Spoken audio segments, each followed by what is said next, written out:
그들은 같이 읽겠습니다. 그들은 예수의 살으셨다는 것과 마리아에게 보이셨다는 것을 듣고도 믿지 아니하니라. 두 사람이 가서 남은 제자들에게 고하였을 때 역시 믿지 아니하니라. 그러니까 도마만의 문제는 아니죠. 사실 제자들도 처음에는 똑같이 불신하고 회의하고 의심했다는 겁니다. 바로 이 제자들의 모습이 우리들의 모습이기도 합니다.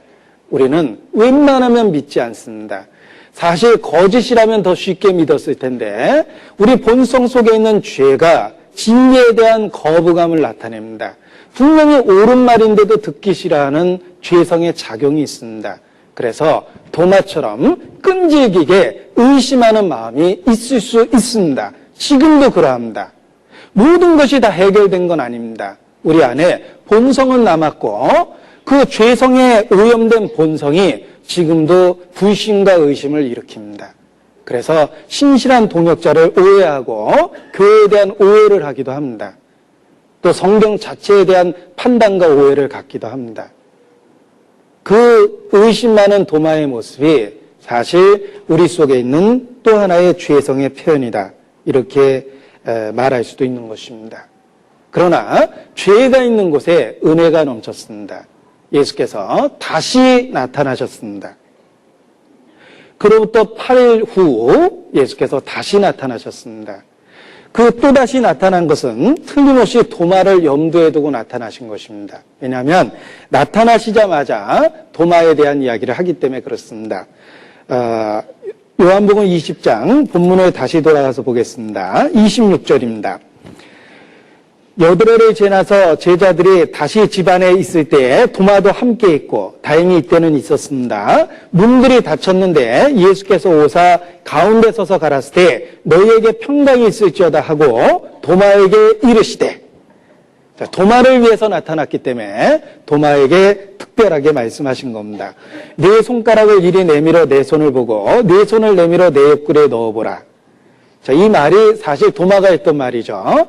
예수님이 그대로 다시 인용을 하셨습니다. 도마가 어떤 말을 했는지 잘 아신다는 겁니다. 도마가 어떤 상태에 있는지 잘 아신다라는 뜻입니다. 그래서 도마가 했던 말을 다시 인용하시면서 도마의 신앙을 치료해 주시고 계십니다. 도마의 의심을 치료하고 계십니다. 성경은 하나님 앞에 우리가 하는 모든 말들이 하나님 앞에 다 기록된다라고 표현하셨습니다. 하나님이 알고 계신다라는 뜻입니다. 말라기 3장 16절에도 그때 여호와를 경외하는 자들의 피차에 말하며 여호와께서 그것을 분명히 들으시고 여호와를 경외하는 자 그 이름을 존중히 생각하는 자를 위하여 여호와 앞에서 기념책에 기록하셨다. 이런 표현이 있습니다. 하나님은 우리가 하는 모든 대화를 아시고 우리의 영적 상태를 아십니다. 그리고 우리에게 있는 그 잔재되어 있는 죄성과 의심과 회의감과 갈등에 대해서 치료책을 주십니다. 하나님은 죄가 있는 곳에 은혜를 더하시고 우리의 잘못된 신앙을 치료해 나가십니다. 그래서 도마에게 다시 나타나시고 그가 한 말을 그대로 인용하고 그를 고쳐주신 겁니다. 그의 잘못된 신앙을 고쳐주시고 의심을 해결해 주신 것입니다. 이것이 주의 넘치는 은혜다라고 말할 수 있습니다. 우리가 자녀를 키우면 사실 병든 자녀에게 더 큰 관심과 사랑이 갑니다. 주님도 우리에게 넘치는 사랑이 있기 때문에 병든 사람에게 더 많은 기회를 주고 더 많은 관심을 보여줍니다. 어떻게 해서든지 우리를 교정하시고 우리를 온전케 만들어주시려고 합니다. 그러한 주님의 모습이 이 도마에게 다시 나타난 모습 속에서 표현되어 있습니다. 이 시대에 또 다른 도마들에게 주님은 해결책을 제시하고 성경을 더 구체적으로 가르쳐 주십니다. 은혜 위에 은혜를 주신 것이며 연약한 자에게 은혜를 더하신 것이다. 이렇게 말할 수 있습니다. 그 넘치는 은혜 때문에 사실 우리의 신앙이 보존됐고 성장한 겁니다. 자녀를 키워보면 정말 손이 많이 가고 마음이 많이 가고 시간이 많이 투자된다라는 걸 누구든지 알 수 있습니다. 짐승은 낳아놓으면은 바로 조금 있다가 자립합니다. 그러나 사람은 핏덩어리로 출산돼서 바들바들거리고 서기까지 꽤 오랜 시간이 걸리고 게다가 자기 스스로 인생을 살기에 너무나 많은 시간이 필요합니다. 오랫동안의 양육의 기간이 필요한데 그것이 사실 영적으로 우리의 모습이라고 말할 수 있습니다. 우리가 처음 구원 얻었을 때 아직도 의심이 있고 회의가 있고 갈등이 있을 수 있습니다.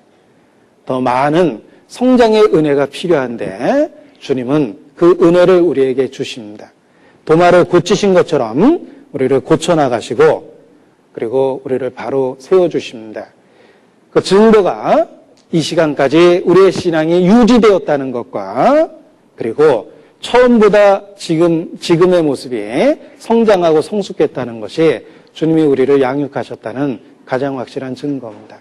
은혜 위에 은혜를 주십니다. 양으로 생명을 얻게 하고 더 풍성히 주신 결과로서 오늘의 우리의 신앙이 있는 것이다. 이렇게 말할 수 있습니다.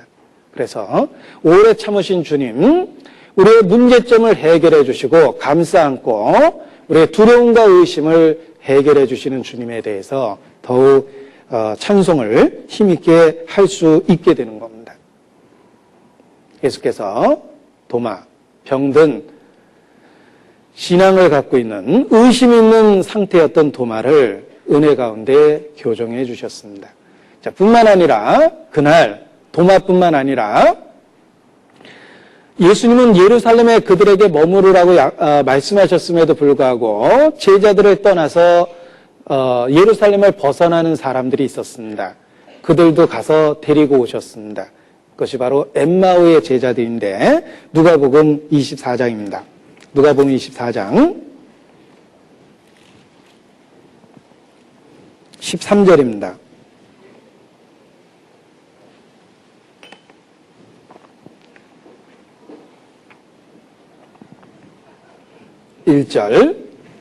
누가복음 24장 13절입니다. 그날에 저희 중 둘이 예루살렘에서 25리 되는 엠마오라는 촌으로 가면서 이 모든 일을 서로 이야기하더라. 가면 안 되는데 가는 겁니다. 지금 그리스도께서 부활하셨는데 제자들을 떠나서 낙향하고 있는 것입니다. 이게 이제 옳지 않은 모습이죠. 그런데 하나님의 은혜가 넘쳤습니다. 그들을 찾아오셨습니다. 만나주셨습니다. 그들을 일깨워서 데리고 오십니다. 그래서 33절에 보면 곧 그 시로 일어나 엠마오로 간 게 아니죠. 예루살렘에 돌아가 보니 제자들이 예수님이 부활했다는 소식을 나누고 있습니다. 그리고 부활하신 예수님을 만나게 된 겁니다. 자, 이 엠마오로 가는 제자들을 데려오신 예수님의 모습도 넘치는 은혜입니다. 병든 자들에게 더 큰 은혜와 관심을 주신 겁니다.